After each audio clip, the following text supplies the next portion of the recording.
17 minutes ago at 6:02 Pacific time, emergency sirens went off at the nuclear generating station in San Andreas, California. The main feed water pump failed. Everything proceeded as expected. A relief valve opened to let the water escape. The reactor scrammed. It shut itself down. But now a valve's malfunctioning and coolant stopped flowing into the reactor's core.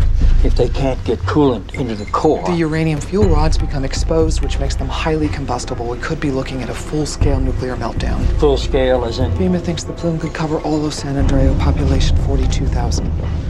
Federal response teams are on the way. The pipe's cracking. And the water level around the fuel rods is dropping again. They've tried everything to fix the valves from the control room. We have to send men into the containment building to fix them by hand. I'm guessing the radiation in there is above the acceptable dosage. 5 times more, even with anti-contamination gear. Who would we be sending in? 2 mechanical engineers from the Nuclear Regulatory Commission. Civilian engineers? There isn't some military team, some Pentagon specialist we can deploy? This is their job, sir. You think when they started engineering school, they imagined the president would ask them to risk their lives by prying open a piece of pipe? Let's send them in.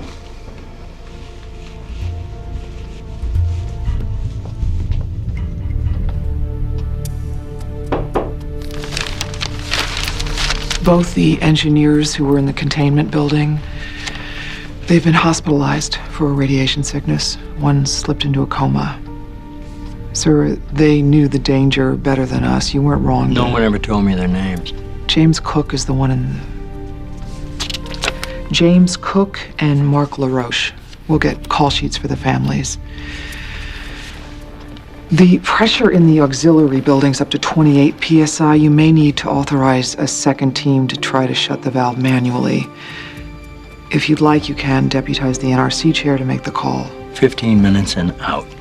If they don't solve the problem... 15 minutes and out. Of course, but if they can't solve the problem, we may be looking at another venting of radiation, and the Santa Anas don't stay consistent for long if the sea winds push them north. Call the governor, make a contingency plan to widen the evacuation. And I want updated weather models every half hour. You weren't wrong to keep them in there, Mr. President.